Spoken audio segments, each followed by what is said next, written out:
The Gospel of Mark, chapter 1. Here begins the good news about Jesus the Messiah, the Son of God. In the book of the prophet Isaiah, God said, "Look, I am sending my messenger before you, and he will prepare your way. He is a voice shouting in the wilderness, 'Prepare a pathway for the Lord's coming. Make a straight road for him.'" This messenger was John the Baptist. He lived in the wilderness and was preaching that people should be baptized to show that they had turned from their sins and turned to God to be forgiven. People from Jerusalem and from all over Judea traveled out into the wilderness to see and hear John. And when they confessed their sins, he baptized them in the Jordan River. His clothes were woven from camel hair, and he wore a leather belt. His food was locusts and wild honey. He announced, "Someone is coming soon who is far greater than I am, so much greater that I am not even worthy to be his slave. I baptize you with water, but he will baptize you with the Holy Spirit." One day Jesus came from Nazareth in Galilee, and he was baptized by John in the Jordan River. And when Jesus came up out of the water, he saw the heavens split open, and the Holy Spirit descending like a dove on him. And a voice came from heaven saying, "You are my beloved Son, and I am fully pleased with you." Immediately the Holy Spirit compelled Jesus to go into the wilderness. He was there for 40 days, being tempted by Satan. He was out among the wild animals, and angels took care of him. Later on, after John was arrested by Herod Antipas, Jesus went to Galilee to preach God's good news. "At last the time has come," he announced. "The kingdom of God is near.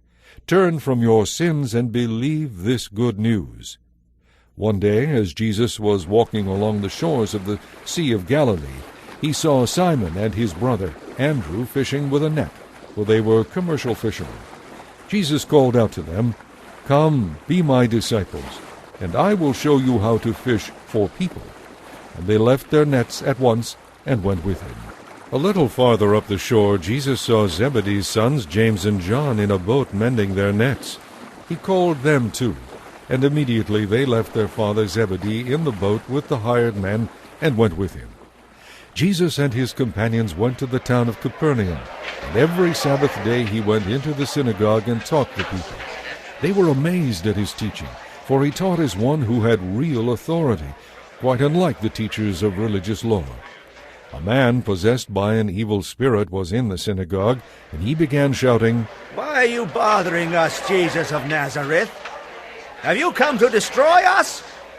I know who you are, the Holy One sent from God." Jesus cut him short. "Be silent. Come out of the man." At that the evil spirit screamed and threw the man into a convulsion, but then he left him. Amazement gripped the audience, and they began to discuss what had happened. "What sort of new teaching is this?" They asked excitedly. "It has such authority. Even evil spirits obey his orders." The news of what he had done spread quickly through that entire area of Galilee. After Jesus and his disciples left the synagogue, they went over to Simon and Andrew's home, and James and John were with them. Simon's mother-in-law was sick in bed with a high fever. They told Jesus about her right away. He went to her bedside, and as he took her by the hand and helped her to sit up, the fever suddenly left, and she got up and prepared a meal for them. That evening at sunset, many sick and demon-possessed people were brought to Jesus, and a huge crowd of people from all over Capernaum gathered outside the door to watch. So Jesus healed great numbers of sick people who had many different kinds of diseases, and he ordered many demons to come out of their victims. But because they knew who he was, he refused to allow the demons to speak. The next morning Jesus woke long before daybreak and went out alone into the wilderness to pray. Later Simon and the others went out to find him.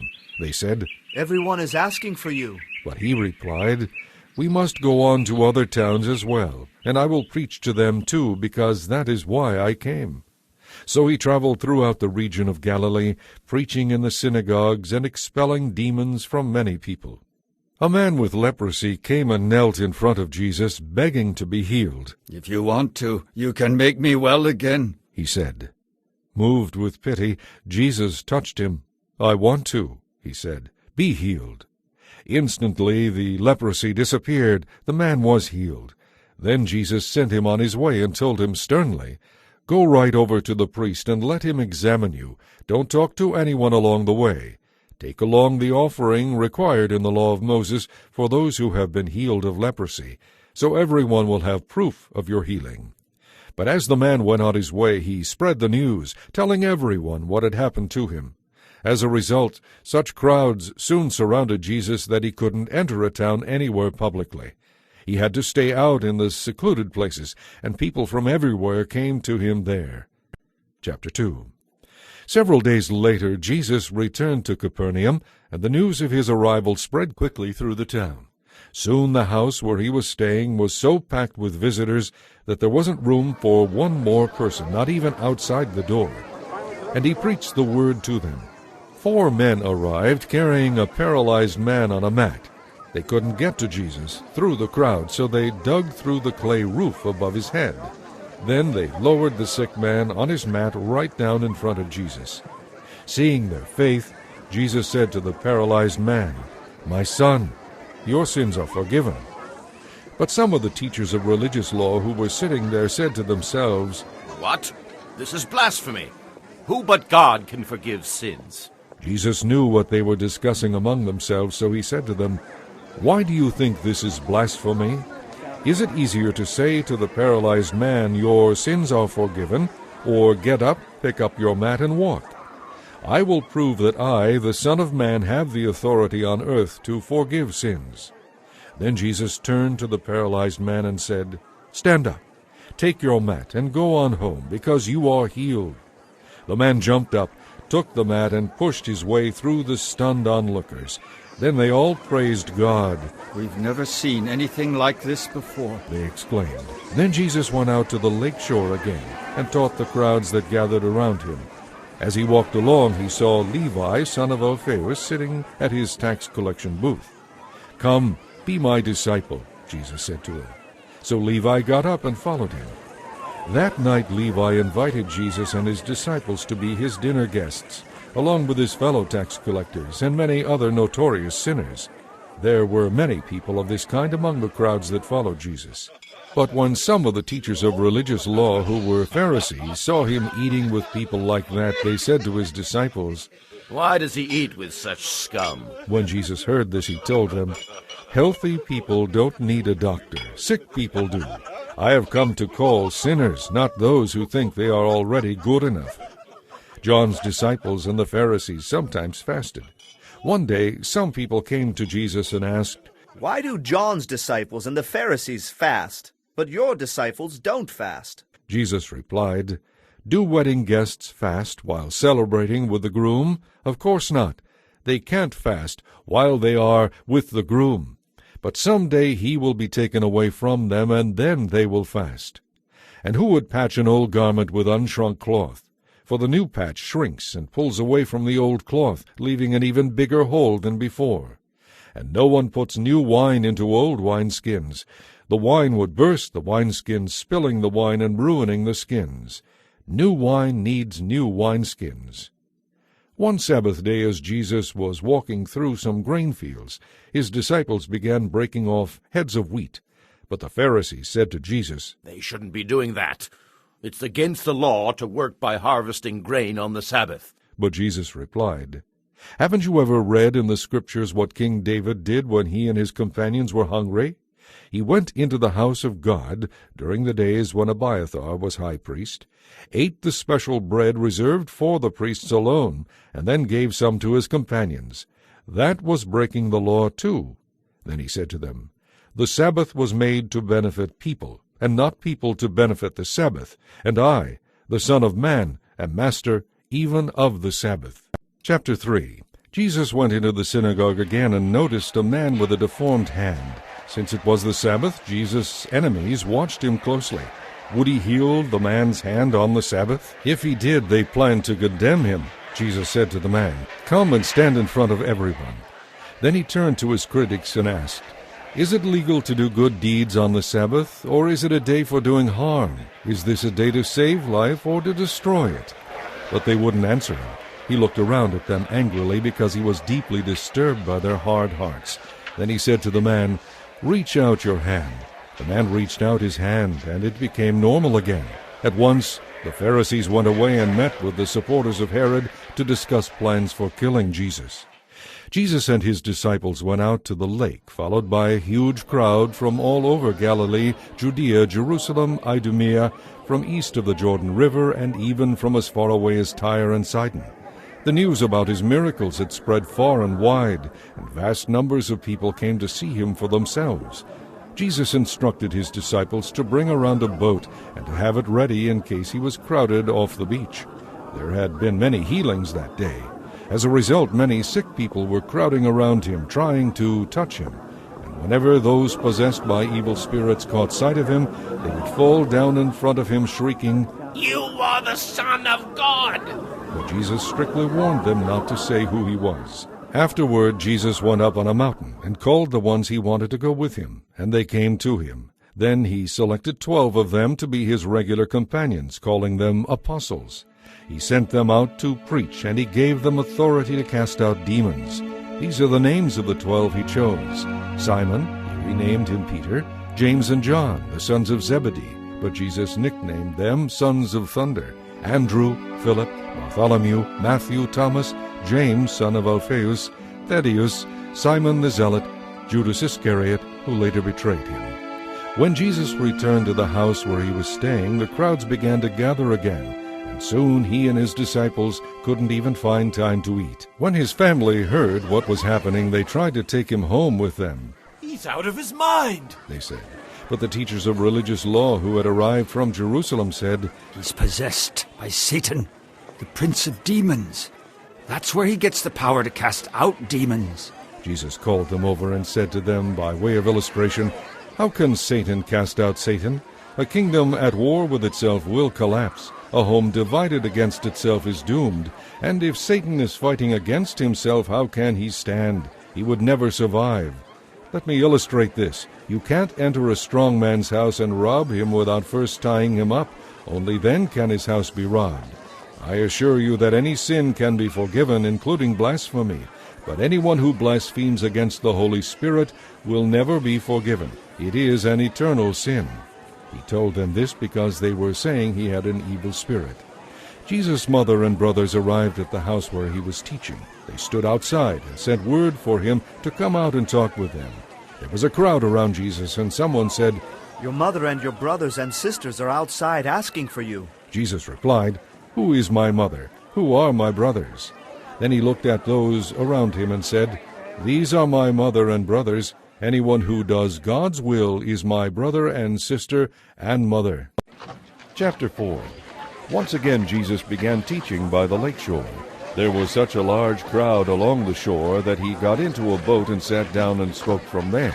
He began to teach the people by telling many stories, such as this one. "Listen, a farmer went out to plant some seed.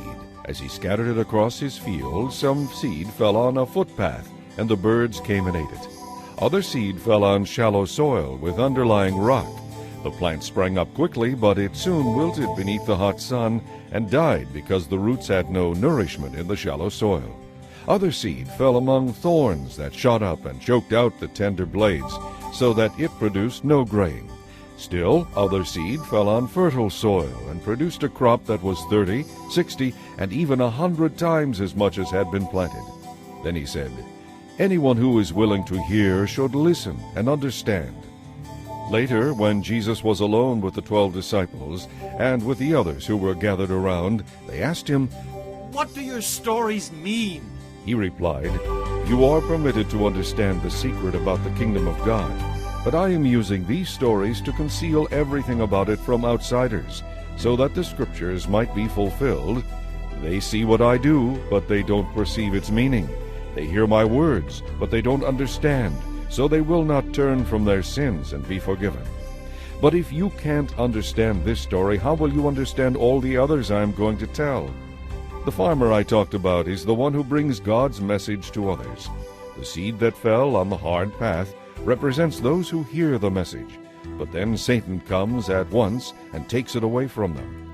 The rocky soil represents those who hear the message and receive it with joy. But like young plants in such soil, their roots don't go very deep. At first they get along fine, but they wilt as soon as they have problems or are persecuted because they believe the word. The thorny ground represents those who hear and accept the good news, but all too quickly the message is crowded out by the cares of this life, the lure of wealth, and the desire for nice things, so no crop is produced. But the good soil represents those who hear and accept God's message and produce a huge harvest, 30, 60, or even 100 times as much as had been planted. Then Jesus asked them, "Would anyone light a lamp and then put it under a basket or under a bed to shut out the light? Of course not. A lamp is placed on a stand where its light will shine. Everything that is now hidden or secret will eventually be brought to light. Anyone who is willing to hear should listen and understand. And be sure to pay attention to what you hear. The more you do this, the more you will understand, and even more besides. To those who are open to my teaching, more understanding will be given. But to those who are not listening, even what they have will be taken away from them." Jesus also said, "Here is another illustration of what the kingdom of God is like. A farmer planted seeds in a field, and then he went on with his other activities. As the days went by, the seed sprouted and grew without the farmer's help, because the earth produces crops on its own. First a leaf blade pushes through, then the heads of wheat are formed, and finally the grain ripens. And as soon as the grain is ready, the farmer comes and harvests it with a sickle." Jesus asked, "How can I describe the kingdom of God?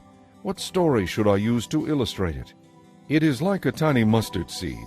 Though this is one of the smallest of seeds, it grows to become one of the largest of plants, with long branches, where birds can come and find shelter."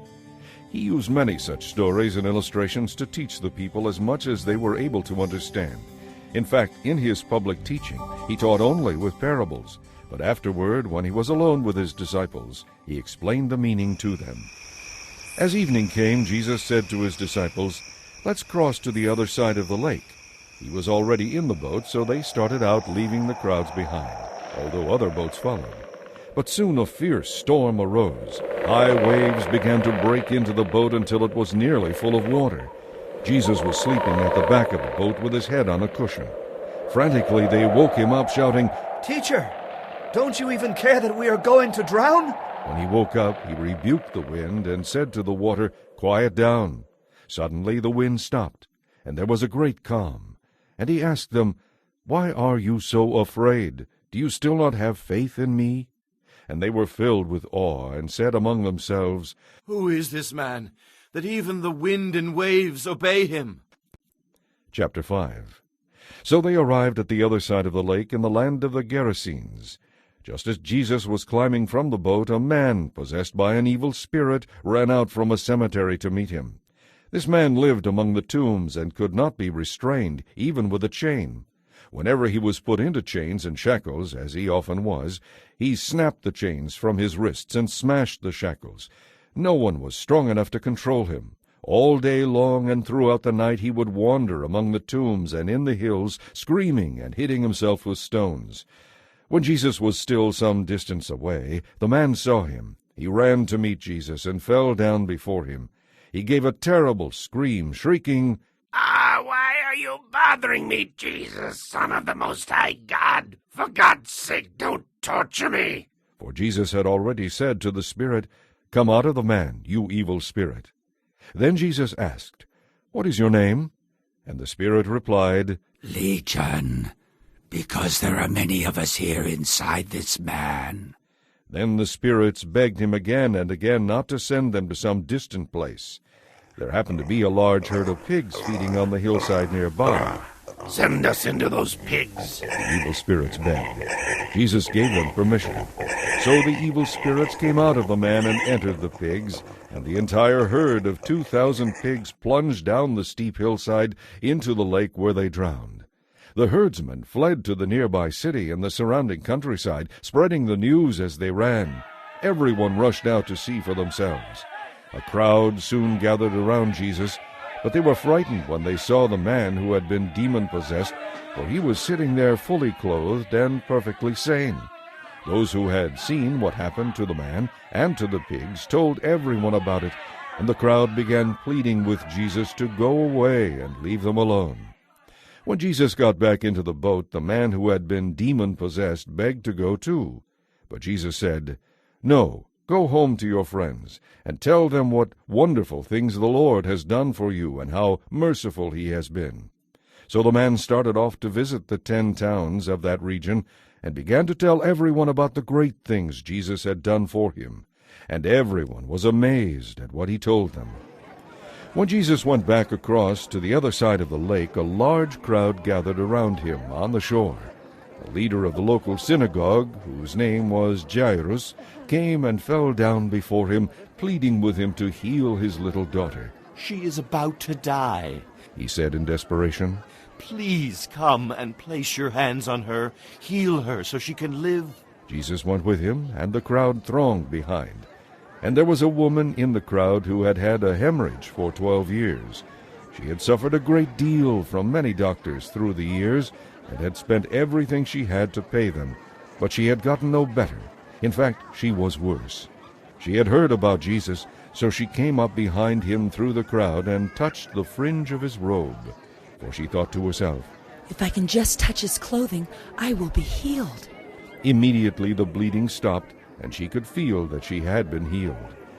Jesus realized at once that healing power had gone out from him, so he turned around in the crowd and asked, "Who touched my clothes?" His disciples said to him, "All this crowd is pressing around you. How can you ask, 'Who touched me?'" But he kept on looking around to see who had done it. Then the frightened woman, trembling at the realization of what had happened to her, came and fell at his feet and told him what she had done. And he said to her, "Daughter, your faith has made you well. Go in peace. You have been healed." While he was still speaking to her, messengers arrived from Jairus' home with a message, "Your daughter is dead. There's no use troubling the teacher now." But Jesus ignored their comments and said to Jairus, "Don't be afraid, just trust me." Then Jesus stopped the crowd and wouldn't let anyone go with him except Peter and James and John. When they came to the home of the synagogue leader, Jesus saw the commotion and the weeping and wailing. He went inside and spoke to the people. "Why all this weeping and commotion?" he asked. "The child isn't dead, she is only asleep." The crowd laughed at him, but he told them all to go outside. Then he took the girl's father and mother and his 3 disciples into the room where the girl was lying. Holding her hand, he said to her, "Get up, little girl." And the girl, who was 12 years old, immediately stood up and walked around. Her parents were absolutely overwhelmed. Jesus commanded them not to tell anyone what had happened, and he told them to give her something to eat. Chapter 6. Jesus left that part of the country and returned with his disciples to Nazareth, his hometown. The next Sabbath he began teaching in the synagogue, and many who heard him were astonished. They asked, Where did he get all his wisdom and the power to perform such miracles? He's just the carpenter, the son of Mary and brother of James, Joseph, Judas, and Simon, and his sisters live right here among us. They were deeply offended and refused to believe in him. Then Jesus told them, "A prophet is honored everywhere except in his own hometown and among his relatives and his own family."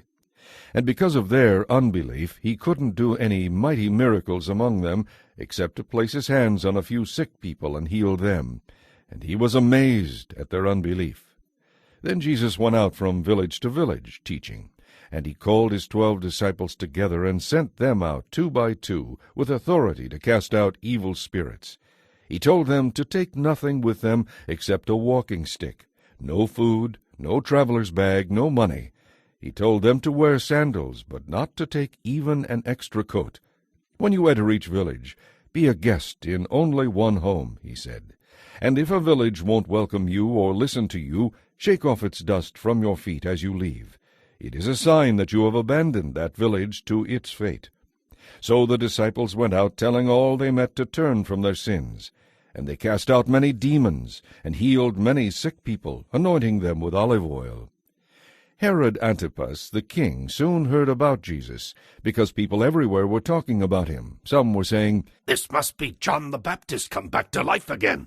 That is why he could do such miracles." Others thought Jesus was the ancient prophet Elijah. Still others thought he was a prophet like the other great prophets of the past. When Herod heard about Jesus, he said, John, the man I beheaded, has come back from the dead. For Herod had sent soldiers to arrest and imprison John as a favor to Herodias. She had been his brother Philip's wife, but Herod had married her. John kept telling Herod, "It is illegal for you to marry your brother's wife." Herodias was enraged and wanted John killed in revenge, but without Herod's approval she was powerless. And Herod respected John, knowing that he was a good and holy man, so he kept him under his protection. Herod was disturbed whenever he talked with John, but even so, he liked to listen to him. Herodias's chance finally came. It was Herod's birthday, and he gave a party for his palace aides, army officers, and the leading citizens of Galilee. Then his daughter, also named Herodias, came in and performed a dance that greatly pleased them all. Ask me for anything you like, The king said to the girl. and I will give it to you. Then he promised. I will give you whatever you ask, up to half of my kingdom. She went out and asked her mother. What should I ask for? Her mother told her. Ask for John the Baptist's head. So the girl hurried back to the king and told him. I want the head of John the Baptist right now, on a tray. Then the king was very sorry, but he was embarrassed to break his oath in front of his guests. So he sent an executioner to the prison to cut off John's head and bring it to him. The soldier beheaded John in the prison, brought his head on a tray, and gave it to the girl, who took it to her mother. When John's disciples heard what had happened, they came for his body and buried it in a tomb. The apostles returned to Jesus from their ministry tour and told him all they had done and what they had taught. Then Jesus said, "Let's get away from the crowds for a while and rest." There were so many people coming and going that Jesus and his apostles didn't even have time to eat. They left by boat for a quieter spot. But many people saw them leaving, and people from many towns ran ahead along the shore and met them as they landed. A vast crowd was there as he stepped from the boat, and he had compassion on them because they were like sheep without a shepherd. So he taught them many things. Late in the afternoon his disciples came to him and said, "This is a desolate place, and it is getting late. Send the crowds away so they can go to the nearby farms and villages and buy themselves some food." But Jesus said, "You feed them." With what?" They asked. It would take a small fortune to buy food for all this crowd. "How much food do you have?" he asked. "Go and find out." They came back and reported. "We have 5 loaves of bread and 2 fish. Then Jesus told the crowd to sit down in groups on the green grass. So they sat in groups of 50 or 100. Jesus took the 5 loaves and 2 fish, looked up toward heaven, and asked God's blessing on the food. Breaking the loaves into pieces, he kept giving the bread and fish to the disciples to give to the people. They all ate as much as they wanted, and they picked up 12 baskets of leftover bread and fish. 5,000 men had eaten from those 5 loaves. Immediately after this, Jesus made his disciples get back into the boat and head out across the lake to Bethsaida, while he sent the people home. Afterward he went up into the hills by himself to pray. During the night, the disciples were in their boat out in the middle of the lake, and Jesus was alone on land. He saw that they were in serious trouble, rowing hard and struggling against the wind and waves. About 3 o'clock in the morning he came to them, walking on the water. He started to go past them, but when they saw him walking on the water, they screamed in terror, thinking he was a ghost. They were all terrified when they saw him, but Jesus spoke to them at once. "It's all right," he said. "I am here. Don't be afraid." Then he climbed into the boat, and the wind stopped. They were astonished at what they saw. They still didn't understand the significance of the miracle of the multiplied loaves, for their hearts were hard, and they did not believe. When they arrived at Gennesaret on the other side of the lake, they anchored the boat and climbed out. The people standing there recognized him at once, and they ran throughout the whole area and began carrying sick people to him on mats. Wherever he went, in villages and cities and out on the farms, they laid the sick in the market plazas and streets. The sick begged him to let them at least touch the fringe of his robe, and all who touched it were healed. Chapter 7. One day some Pharisees and teachers of religious law arrived from Jerusalem to confront Jesus. They noticed that some of Jesus' disciples failed to follow the usual Jewish ritual of hand-washing before eating. The Jews, especially the Pharisees, do not eat until they have poured water over their cupped hands, as required by their ancient traditions. Similarly, they eat nothing bought from the market unless they have immersed their hands in water. This is but one of many traditions they have clung to, such as their ceremony of washing cups, pitchers, and kettles. So the Pharisees and teachers of religious law asked him, "Why don't your disciples follow our age-old customs? For they eat without first performing the hand-washing ceremony." Jesus replied, "You hypocrites! Isaiah was prophesying about you when he said, 'These people honor me with their lips, but their hearts are far away. Their worship is a farce, for they replace God's commands with their own man-made teachings.' For you ignore God's specific laws and substitute your own traditions." Then he said, "You reject God's laws in order to hold on to your own traditions. For instance, Moses gave you this law from God: 'Honor your father and mother, and anyone who speaks evil of father or mother must be put to death.'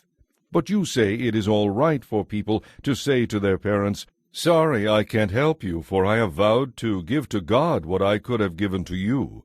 You let them disregard their needy parents. As such, you break the law of God in order to protect your own tradition. And this is only one example. There are many, many others." Then Jesus called to the crowd to come and hear. "All of you listen," he said, "and try to understand.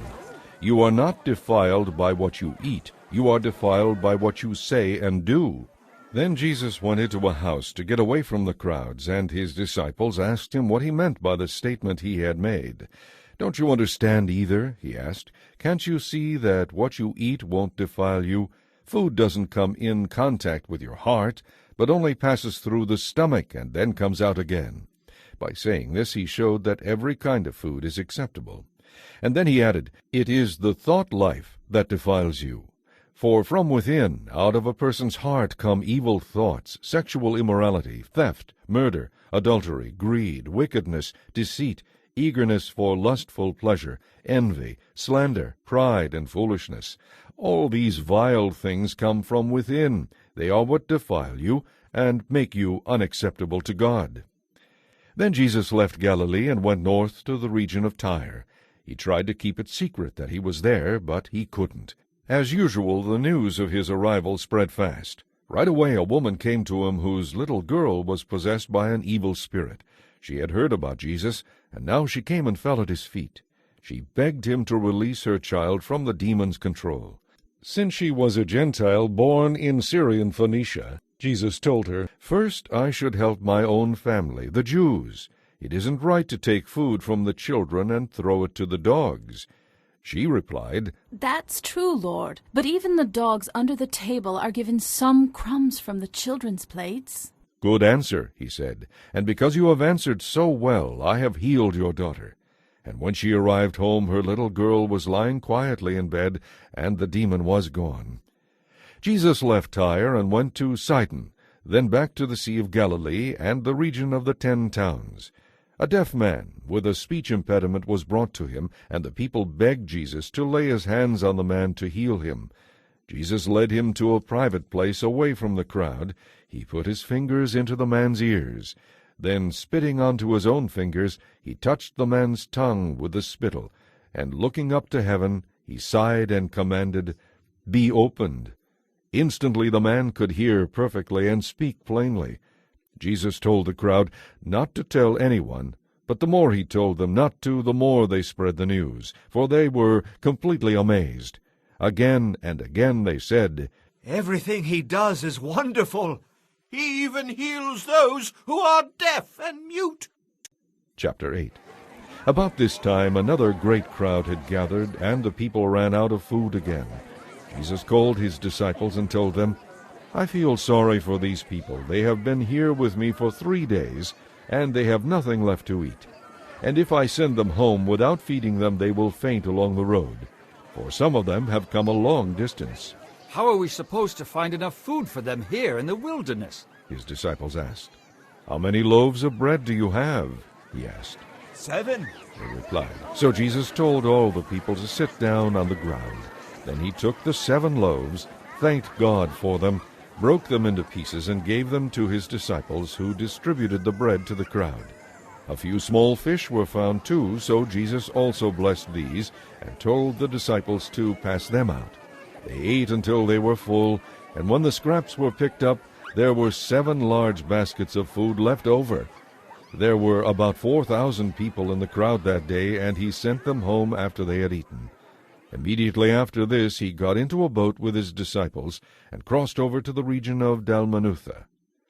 When the Pharisees heard that Jesus had arrived, they came to argue with him. Testing him to see if he was from God, they demanded, "Give us a miraculous sign from heaven to prove yourself."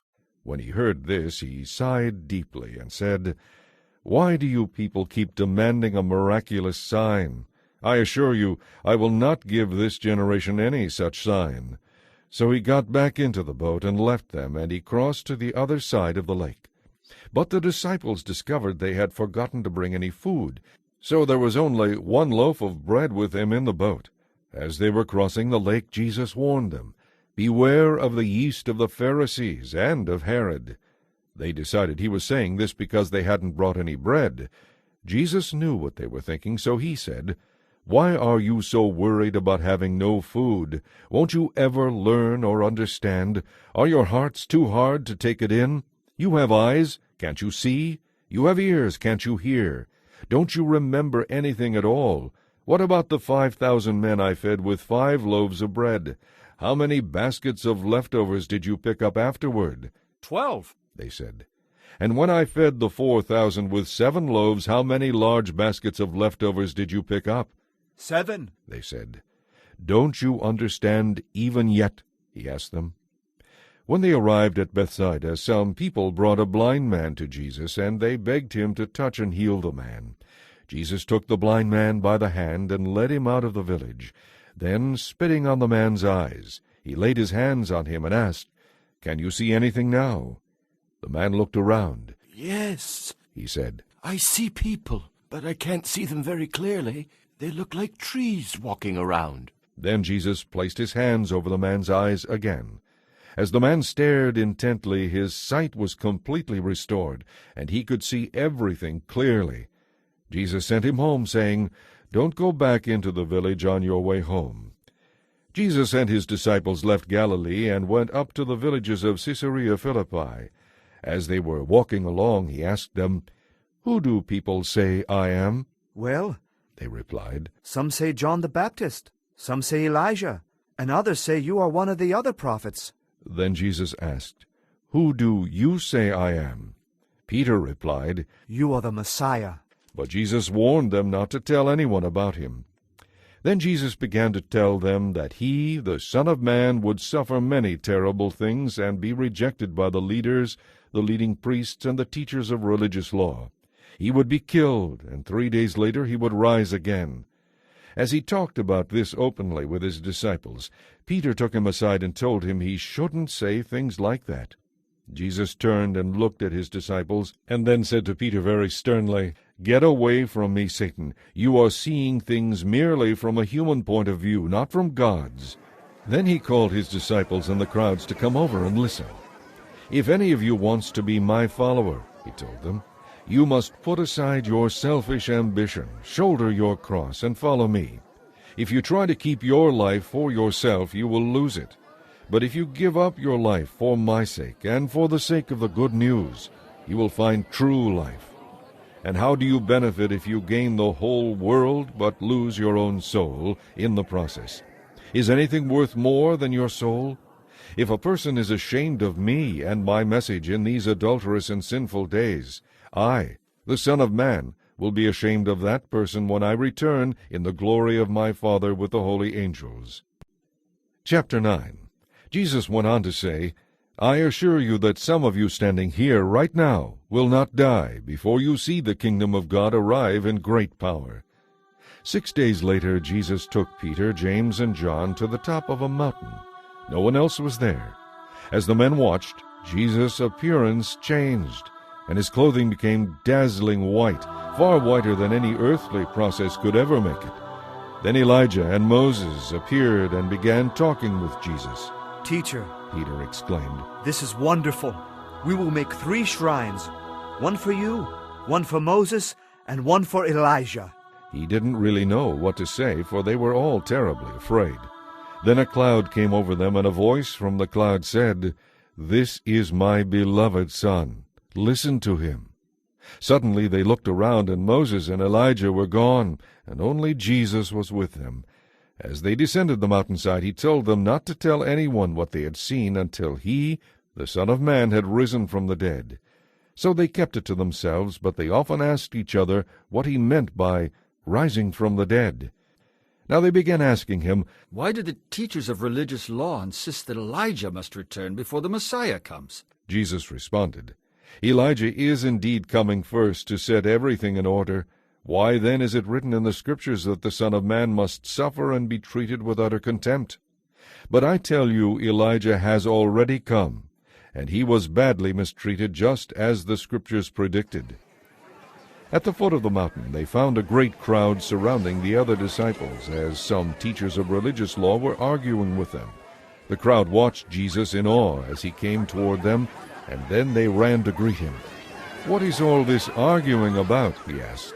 One of the men in the crowd spoke up and said, "Teacher, I brought my son for you to heal him. He can't speak because he's possessed by an evil spirit that won't let him talk. And whenever this evil spirit seizes him, it throws him violently to the ground and makes him foam at the mouth and grind his teeth and become rigid. So I asked your disciples to cast out the evil spirit, but they couldn't do it." Jesus said to them, "You faithless people, how long must I be with you until you believe? How long must I put up with you? Bring the boy to me." So they brought the boy. But when the evil spirit saw Jesus, it threw the child into a violent convulsion, and he fell to the ground, writhing and foaming at the mouth. "How long has this been happening?" Jesus asked the boy's father. He replied, "Since he was very small. The evil spirit often makes him fall into the fire or into water trying to kill him. Have mercy on us and help us. Do something if you can." "What do you mean, if I can?" Jesus asked. "Anything is possible if a person believes." The father instantly replied, "I do believe, but help me not to doubt." When Jesus saw that the crowd of onlookers was growing, he rebuked the evil spirit. "Spirit of deafness and muteness," he said, "I command you to come out of this child and never enter him again." Then the spirit screamed and threw the boy into another violent convulsion and left him. The boy lay there motionless, and he appeared to be dead. A murmur ran through the crowd. "He's dead." But Jesus took him by the hand and helped him to his feet, and he stood up. Afterward, when Jesus was alone in the house with his disciples, they asked him, "Why couldn't we cast out that evil spirit?" Jesus replied, "This kind can be cast out only by prayer." Leaving that region, they traveled through Galilee.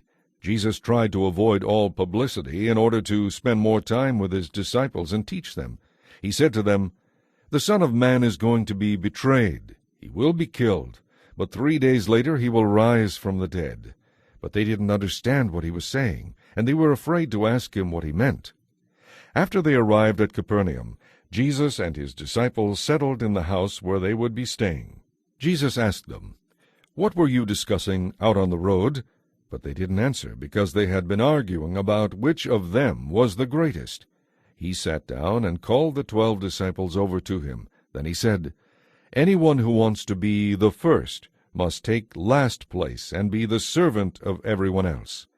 Then he put a little child among them. Taking the child in his arms, he said to them, "Anyone who welcomes a little child like this on my behalf welcomes me, and anyone who welcomes me welcomes my Father who sent me." John said to Jesus, "Teacher, we saw a man using your name to cast out demons, but we told him to stop because he isn't one of our group." "Don't stop him," Jesus said. "No one who performs miracles in my name will soon be able to speak evil of me. Anyone who is not against us is for us. If anyone gives you even a cup of water because you belong to the Messiah, I assure you, that person will be rewarded. But if anyone causes one of these little ones who trusts in me to lose faith, it would be better for that person to be thrown into the sea with a large millstone tied around the neck. If your hand causes you to sin, cut it off. It is better to enter heaven with only one hand than to go into the unquenchable fires of hell with 2 hands. If your foot causes you to sin, cut it off. It is better to enter heaven with only 1 foot than to be thrown into hell with 2 feet. And if your eye causes you to sin, gouge it out. It is better to enter the kingdom of God half blind than to have 2 eyes and be thrown into hell, where the worm never dies and the fire never goes out. For everyone will be purified with fire. Salt is good for seasoning, but if it loses its flavor, how do you make it salty again? You must have the qualities of salt among yourselves, and live in peace with each other. Chapter 10. Then Jesus left Capernaum and went southward to the region of Judea and into the area east of the Jordan River. As always there were the crowds, and as usual he taught them. Some Pharisees came and tried to trap him with this question: Should a man be allowed to divorce his wife? What did Moses say about divorce? Jesus asked them. Well, he permitted it, they replied. He said a man merely has to write his wife an official letter of divorce and send her away. But Jesus responded, He wrote those instructions only as a concession to your hard-hearted wickedness. But God's plan was seen from the beginning of creation, for he made them male and female. This explains why a man leaves his father and mother and is joined to his wife, and the 2 are united into one. Since they are no longer 2 but one, let no one separate them, for God has joined them together. Later, when he was alone with his disciples in the house, they brought up the subject again. He told them, Whoever divorces his wife and marries someone else commits adultery against her. And if a woman divorces her husband and remarries, she commits adultery. One day some parents brought their children to Jesus so he could touch them and bless them, but the disciples told them not to bother him. But when Jesus saw what was happening, he was very displeased with his disciples. He said to them, Let the children come to me. Don't stop them, for the kingdom of God belongs to such as these. I assure you, anyone who doesn't have their kind of faith will never get into the kingdom of God. Then he took the children into his arms and placed his hands on their heads and blessed them. As he was starting out on a trip, a man came running up to Jesus, knelt down, and asked, Good teacher, what should I do to get eternal life? Why do you call me good? Jesus asked. Only God is truly good. But as for your question, you know the commandments. Do not murder, do not commit adultery, do not steal, do not testify falsely, do not cheat, honor your father and mother. Teacher, the man replied, I've obeyed all these commandments since I was a child. Jesus felt genuine love for this man as he looked at him. You lack only one thing, he told him. Go and sell all you have and give the money to the poor, and you will have treasure in heaven. Then come, follow me. At this the man's face fell, and he went sadly away because he had many possessions. Jesus looked around and said to his disciples, How hard it is for rich people to get into the kingdom of God. This amazed them, but Jesus said again, Dear children, it is very hard to get into the kingdom of God. It is easier for a camel to go through the eye of a needle than for a rich person to enter the kingdom of God. The disciples were astounded. Then who in the world can be saved? They asked. Jesus looked at them intently and said, Humanly speaking, it is impossible, but not with God. Everything is possible with God. Then Peter began to mention all that he and the other disciples had left behind. We've given up everything to follow you, he said. And Jesus replied, I assure you that everyone who has given up house or brothers or sisters or mother or father or children or property for my sake and for the good news will receive now in return 100 times over houses, brothers, sisters, mothers, children, and property with persecutions. And in the world to come they will have eternal life. But many who seem to be important now will be the least important then, and those who are considered least here will be the greatest then. They were now on the way to Jerusalem, and Jesus was walking ahead of them. The disciples were filled with dread, and the people following behind were overwhelmed with fear. Taking the 12 disciples aside, Jesus once more began to describe everything that was about to happen to him in Jerusalem.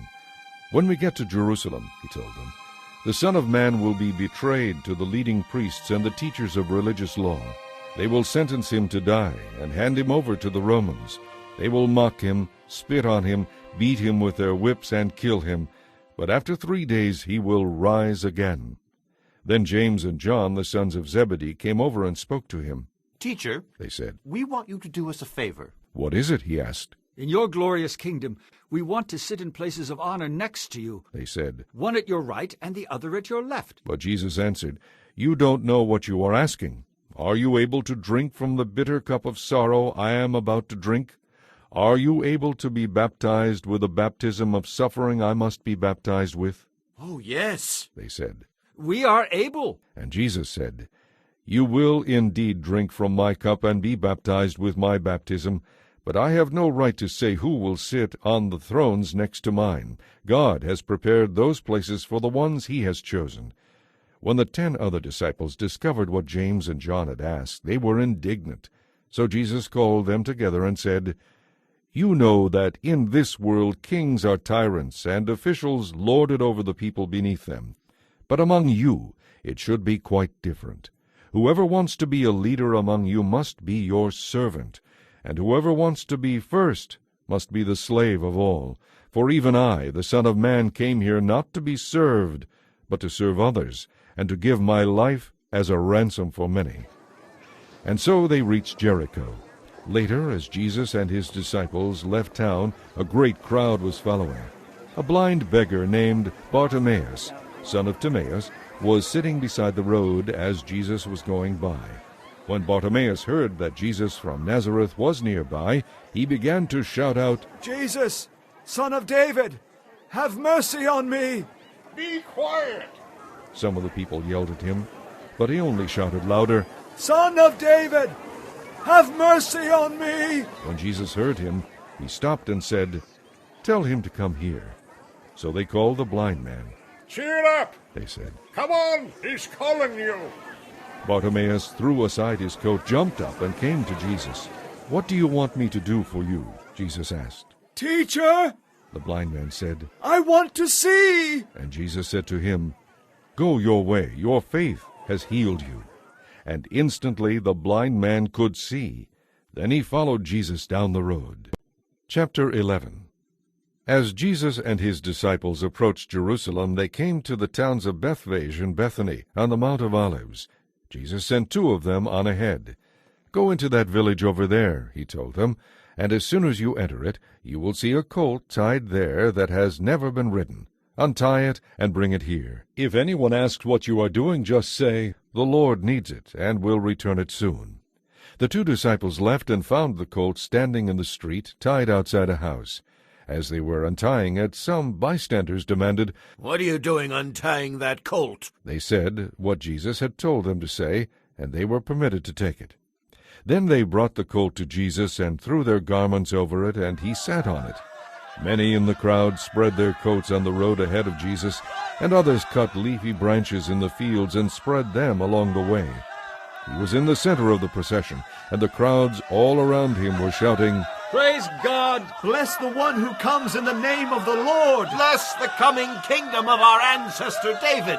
Praise God in highest heaven!" So Jesus came to Jerusalem and went into the temple.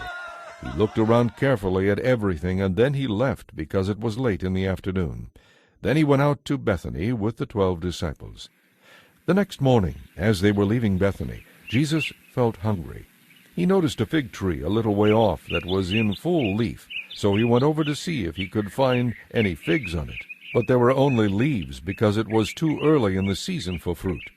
Then Jesus said to the tree, "May no one ever eat your fruit again." And the disciples heard him say it. When they arrived back in Jerusalem, Jesus entered the temple and began to drive out the merchants and their customers. He knocked over the tables of the money changers and the stalls of those selling doves, and he stopped everyone from bringing in merchandise. He taught them, The Scriptures declare, My temple will be called a place of prayer for all nations, but you have turned it into a den of thieves. When the leading priests and teachers of religious law heard what Jesus had done, they began planning how to kill him. But they were afraid of him because the people were so enthusiastic about Jesus' teaching. That evening, Jesus and the disciples left the city. The next morning, as they passed by the fig tree he had cursed, the disciples noticed it was withered from the roots. Peter remembered what Jesus had said to the tree on the previous day and exclaimed, "Look, teacher, the fig tree you cursed has withered." Then Jesus said to the disciples, "Have faith in God. I assure you that you can say to this mountain, 'May God lift you up and throw you into the sea,' and your command will be obeyed. All that's required is that you really believe, and do not doubt in your heart. Listen to me. You can pray for anything, and if you believe, you will have it. But when you are praying, first forgive anyone you are holding a grudge against, so that your Father in heaven will forgive your sins too." By this time they had arrived in Jerusalem again. As Jesus was walking through the temple area, the leading priests, the teachers of religious law, and the other leaders came up to him. They demanded, "By whose authority did you drive out the merchants from the temple?" Who gave you such authority? "I'll tell you who gave me authority to do these things if you answer one question," Jesus replied. "Did John's baptism come from heaven, or was it merely human? Answer me." They talked it over among themselves. "If we say it was from heaven, he will ask why we didn't believe him." But do we dare say it was merely human? For they were afraid that the people would start a riot, since everyone thought that John was a prophet. So they finally replied, "We don't know." And Jesus responded, "Then I won't answer your question either." Chapter 12. Then Jesus began telling them stories. A man planted a vineyard, built a wall around it, dug a pit for pressing out the grape juice, and built a lookout tower. Then he leased the vineyard to tenant farmers and moved to another country. At grape-picking time he sent one of his servants to collect his share of the crop. But the farmers grabbed the servant, beat him up, and sent him back empty-handed. The owner then sent another servant, but they beat him over the head and treated him shamefully. The next servant he sent was killed. Others who were sent were either beaten or killed, until there was only one left, his son, whom he loved dearly. The owner finally sent him, thinking, "Surely they will respect my son." But the farmers said to one another, "Here comes the heir to this estate. Let's kill him and get the estate for ourselves."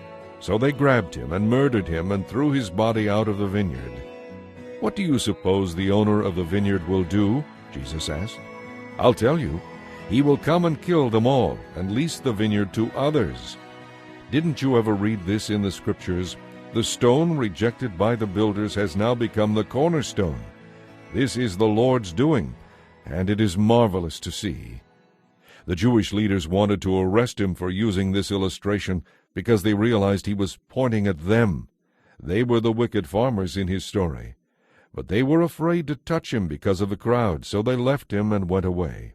The leaders sent some Pharisees and supporters of Herod to try to trap Jesus into saying something for which he could be arrested. "Teacher," these men said, "we know how honest you are. You are impartial and don't play favorites. You sincerely teach the ways of God. Now, tell us, is it right to pay taxes to the Roman government or not?" Should we pay them, or should we not? Jesus saw through their hypocrisy and said, "Whom are you trying to fool with your trick questions? Show me a Roman coin, and I'll tell you."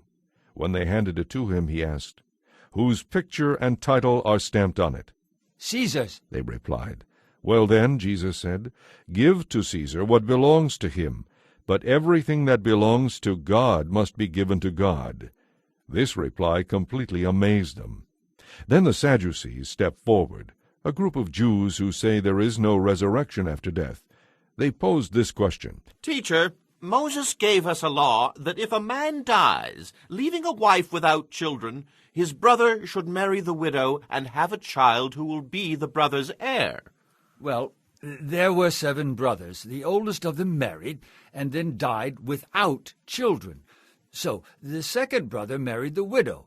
But soon he too died and left no children. Then the next brother married her and died without children. This continued until all the brothers had married her and died, and still there were no children. Last of all, the woman died too. So tell us, whose wife will she be in the resurrection? For all 7 were married to her. Jesus replied, "Your problem is that you don't know the Scriptures, and you don't know the power of God. For when the dead rise, they won't be married. They will be like the angels in heaven.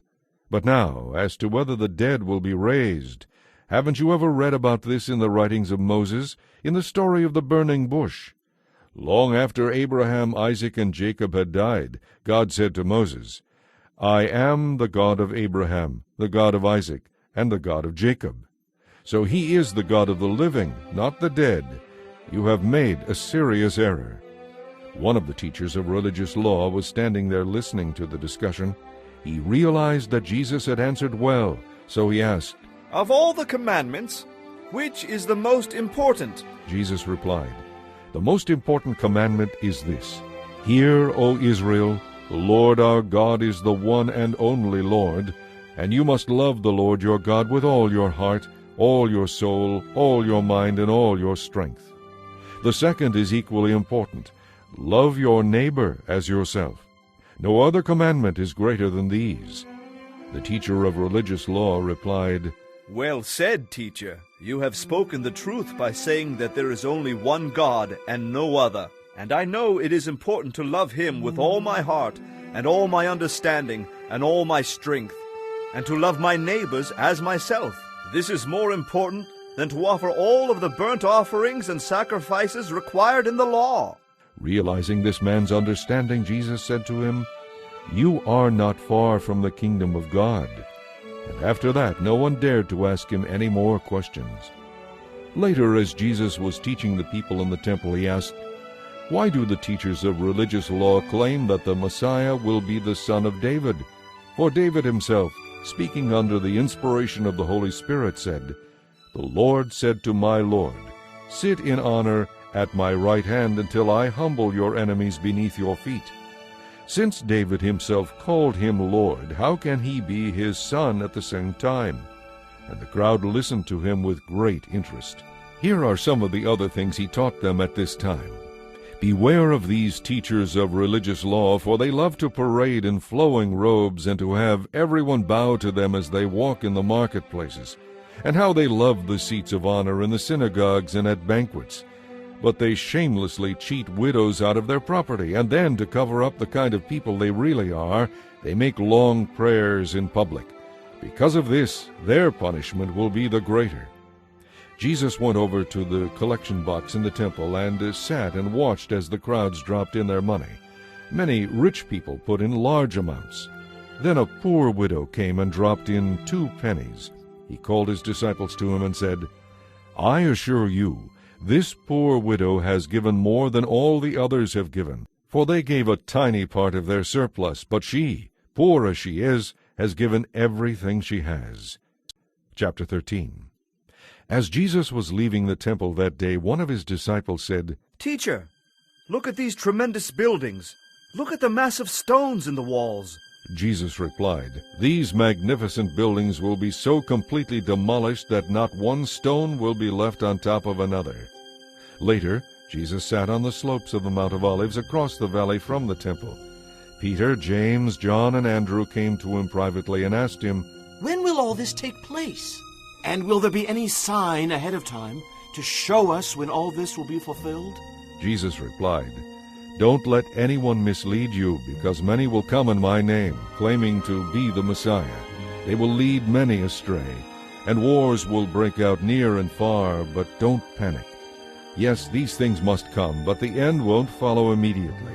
Nations and kingdoms will proclaim war against each other, and there will be earthquakes in many parts of the world and famines. But all this will be only the beginning of the horrors to come. But when these things begin to happen, watch out. You will be handed over to the courts and beaten in the synagogues. You will be accused before governors and kings of being my followers. This will be your opportunity to tell them about me. And the good news must first be preached to every nation. But when you are arrested and stand trial, don't worry about what to say in your defense. Just say what God tells you to. Then it is not you who will be speaking, but the Holy Spirit. Brother will betray brother to death, fathers will betray their own children, and children will rise against their parents and cause them to be killed. And everyone will hate you because of your allegiance to me. But those who endure to the end will be saved. The time will come when you will see the sacrilegious object that causes desecration standing where it should not be. Reader, pay attention. Then those in Judea must flee to the hills. A person outside the house must not go back into the house to pack. A person in the field must not return even to get a coat. How terrible it will be for pregnant women and for mothers nursing their babies in those days. And pray that your flight will not be in winter, for those will be days of greater horror than at any time since God created the world. And it will never happen again. In fact, unless the Lord shortens that time of calamity, the entire human race will be destroyed. But for the sake of his chosen ones he has shortened those days. And then if anyone tells you, "Look, here is the Messiah," or "There he is," don't pay any attention. For false messiahs and false prophets will rise up and perform miraculous signs and wonders so as to deceive, if possible, even God's chosen ones. Watch out, I have warned you. At that time, after those horrible days end, the sun will be darkened, the moon will not give light, the stars will fall from the sky, and the powers of heaven will be shaken. Then everyone will see the Son of Man arrive on the clouds with great power and glory. And he will send forth his angels to gather together his chosen ones from all over the world, from the farthest ends of the earth and heaven. Now, learn a lesson from the fig tree. When its buds become tender and its leaves begin to sprout, you know without being told that summer is near. Just so, when you see the events I've described beginning to happen, you can be sure that his return is very near, right at the door. I assure you, this generation will not pass from the scene until all these events have taken place. Heaven and earth will disappear, but my words will remain forever. However, no one knows the day or hour when these things will happen, not even the angels in heaven or the Son himself. Only the Father knows. And since you don't know when they will happen, stay alert and keep watch. The coming of the Son of Man can be compared with that of a man who left home to go on a trip. He gave each of his employees instructions about the work they were to do, and he told the gatekeeper to watch for his return. So keep a sharp lookout, for you do not know when the homeowner will return, at evening, midnight, early dawn, or late daybreak. Don't let him find you sleeping when he arrives without warning. What I say to you, I say to everyone. Watch for his return. Chapter 14. It was now 2 days before the Passover celebration and the festival of unleavened bread. The leading priests and the teachers of religious law were still looking for an opportunity to capture Jesus secretly and put him to death. But not during the Passover, they agreed, or there will be a riot. Meanwhile, Jesus was in Bethany at the home of Simon, a man who had leprosy. During supper, a woman came in with a beautiful jar of expensive perfume. She broke the seal and poured the perfume over his head. Some of those at the table were indignant. "Why was this expensive perfume wasted?" they asked. "She could have sold it for a small fortune and given the money to the poor." And they scolded her harshly.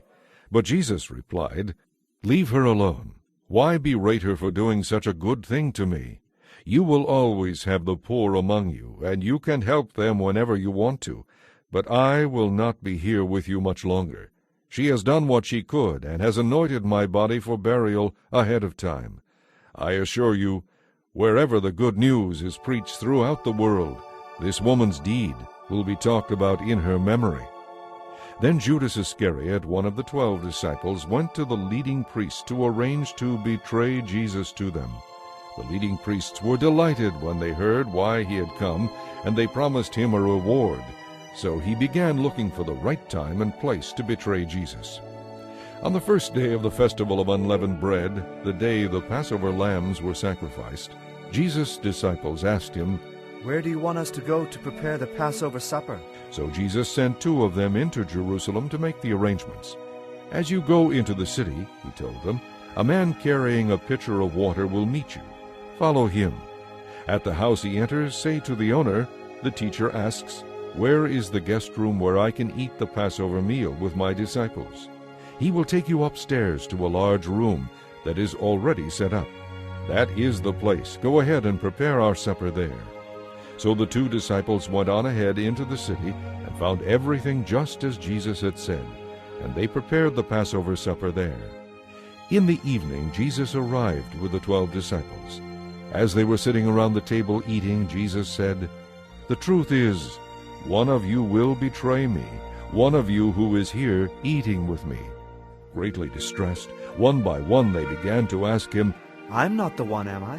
He replied, "It is one of you 12, one who is eating with me now. For I, the Son of Man, must die, as the Scriptures declared long ago. But how terrible it will be for my betrayer! Far better for him if he had never been born."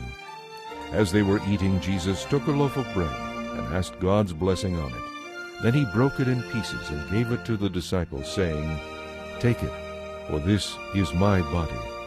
And he took a cup of wine and gave thanks to God for it. He gave it to them, and they all drank from it.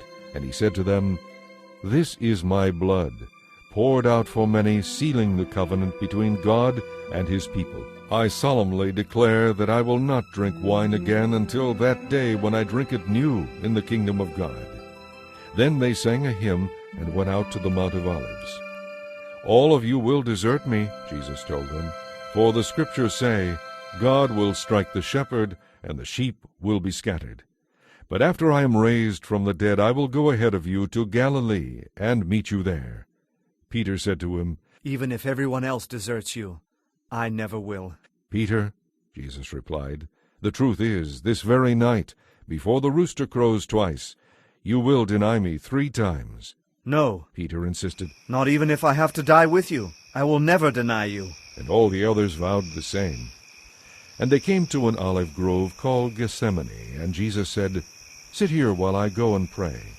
He took Peter, James, and John with him, and he began to be filled with horror and deep distress. He told them, "My soul is crushed with grief to the point of death. Stay here and watch with me." He went on a little farther and fell face down on the ground.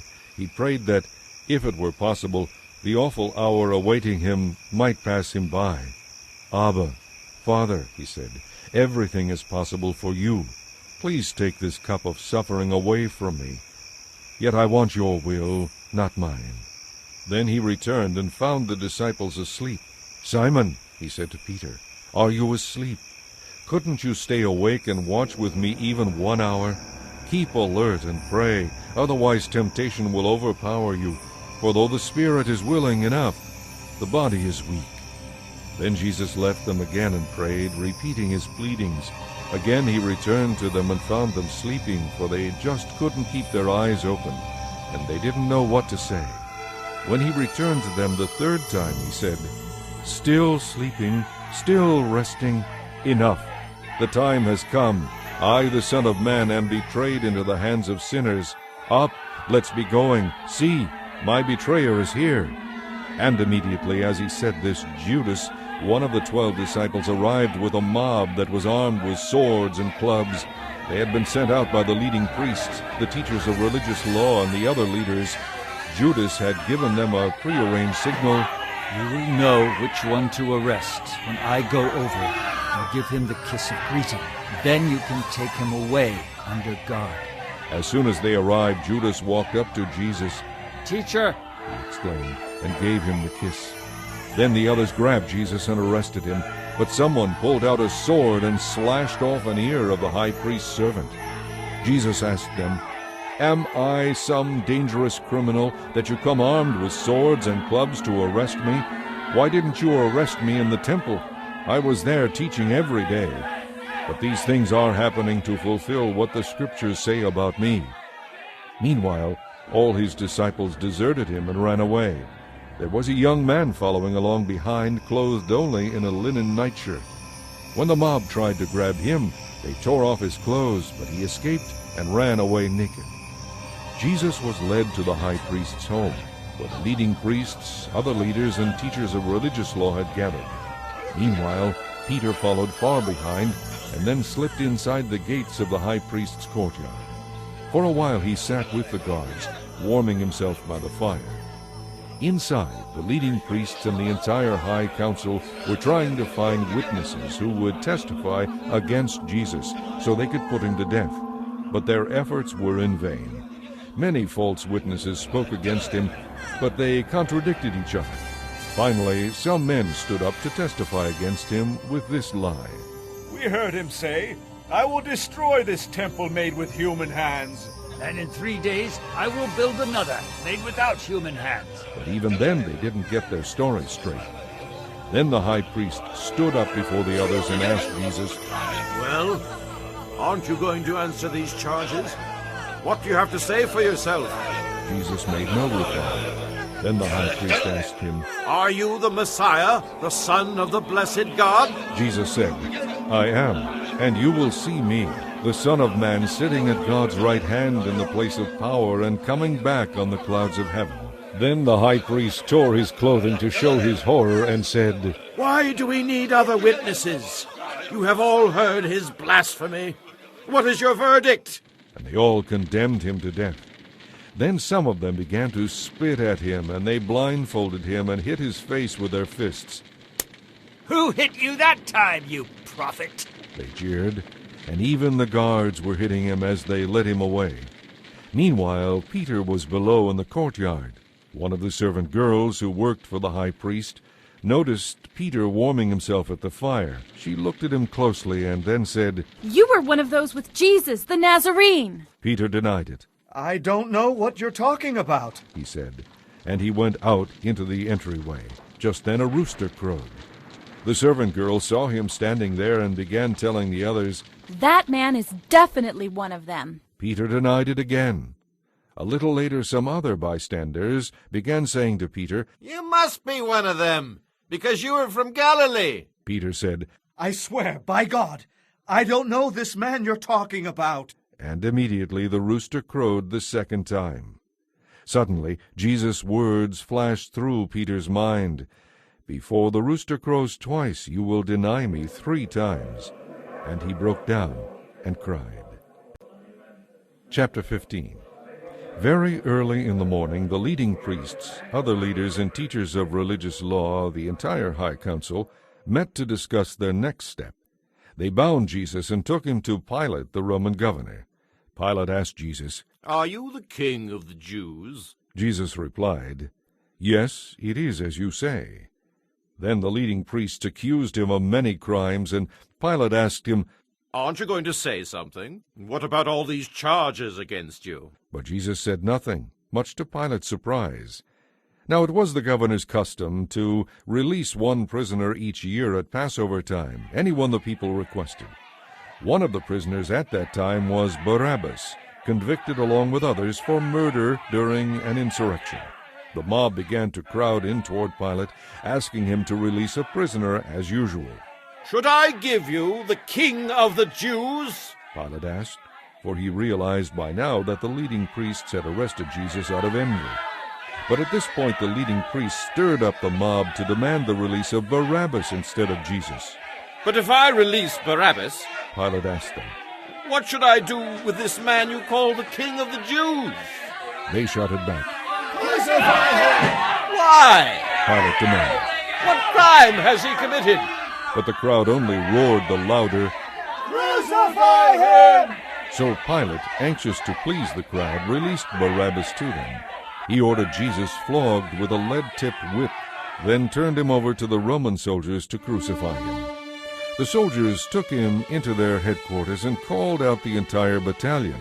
They dressed him in a purple robe and made a crown of long, sharp thorns and put it on his head. Then they saluted, yelling, Hail, King of the Jews! And they beat him on the head with a stick, spit on him, and dropped to their knees in mock worship. When they were finally tired of mocking him, they took off the purple robe and put his own clothes on him again. Then they led him away to be crucified. A man named Simon, who was from Cyrene, was coming in from the country just then, and they forced him to carry Jesus' cross. Simon is the father of Alexander and Rufus. And they brought Jesus to a place called Golgotha, which means Skull Hill. They offered him wine drugged with myrrh, but he refused it. Then they nailed him to the cross. They gambled for his clothes, throwing dice to decide who would get them. It was 9 o'clock in the morning when the crucifixion took place. A signboard was fastened to the cross above Jesus' head, announcing the charge against him. It read, "The King of the Jews." 2 criminals were crucified with him, their crosses on either side of his. And the people passing by shouted abuse, shaking their heads in mockery. "Ha! Look at you now!" They yelled at him. "You can destroy the temple and rebuild it in 3 days, can you?" "Well then, save yourself and come down from the cross!" The leading priests and teachers of religious law also mocked Jesus. "He saved others," they scoffed, "but he can't save himself. "Let this Messiah, this King of Israel, come down from the cross so we can see it and believe him." Even the 2 criminals who were being crucified with Jesus ridiculed him. At noon, darkness fell across the whole land until 3 o'clock. Then, at that time, Jesus called out with a loud voice, "Eloi, Eloi, lima sabachthani," which means, my God, why have you forsaken me?" Some of the bystanders misunderstood and thought he was calling for the prophet Elijah. One of them ran and filled a sponge with sour wine, holding it up to him on a stick so he could drink. "Leave him alone. Let's see whether Elijah will come and take him down," he said. Then Jesus uttered another loud cry and breathed his last. And the curtain in the temple was torn in 2 from top to bottom. When the Roman officer who stood facing him saw how he had died, he exclaimed, "Truly, this was the Son of God." Some women were there, watching from a distance, including Mary Magdalene, Mary, the mother of James the Younger and of Joseph, and Salome. They had been followers of Jesus and had cared for him while he was in Galilee. And they and many other women had come with him to Jerusalem. This all happened on Friday, the day of preparation, the day before the Sabbath. As evening approached, an honored member of the High Council, Joseph from Arimathea, who was waiting for the kingdom of God to come, gathered his courage and went to Pilate to ask for Jesus' body. Pilate couldn't believe that Jesus was already dead, so he called for the Roman military officer in charge and asked him. The officer confirmed the fact, and Pilate told Joseph he could have the body. Joseph bought a long sheet of linen cloth, and taking Jesus' body down from the cross, he wrapped it in the cloth and laid it in a tomb that had been carved out of the rock. Then he rolled a stone in front of the entrance. Mary Magdalene and Mary, the mother of Joseph, saw where Jesus' body was laid. Chapter 16. The next evening, when the Sabbath ended, Mary Magdalene and Salome and Mary, the mother of James, went out and purchased burial spices to put on Jesus' body. Very early on Sunday morning, just at sunrise, they came to the tomb. On the way, they were discussing who would roll the stone away from the entrance to the tomb. But when they arrived, they looked up and saw that the stone, a very large one, had already been rolled aside. So they entered the tomb, and there on the right sat a young man clothed in a white robe. The women were startled, but the angel said, "Do not be so surprised. You are looking for Jesus, the Nazarene, who was crucified. He isn't here. He has been raised from the dead. Look, this is where they laid his body. Now go and give this message to his disciples, including Peter. Jesus is going ahead of you to Galilee. You will see him there, just as he told you before he died." The women fled from the tomb, trembling and bewildered, saying nothing to anyone because they were too frightened to talk. Then they reported all these instructions briefly to Peter and his companions. Afterward Jesus himself sent them out from east to west with the sacred and unfailing message of salvation that gives eternal life. Amen.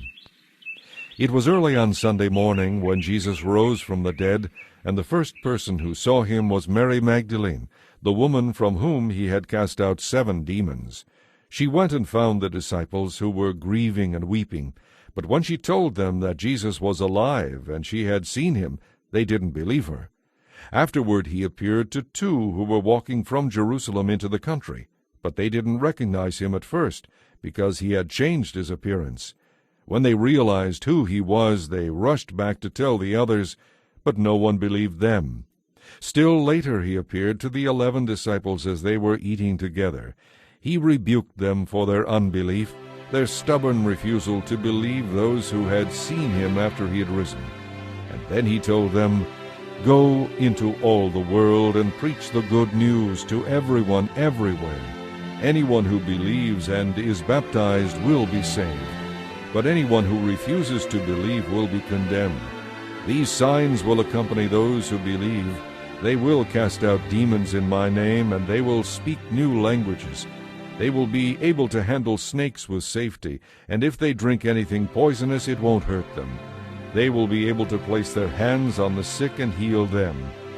When the Lord Jesus had finished talking with them, he was taken up into heaven and sat down in the place of honor at God's right hand. And the disciples went everywhere and preached, and the Lord worked with them, confirming what they said by many miraculous signs.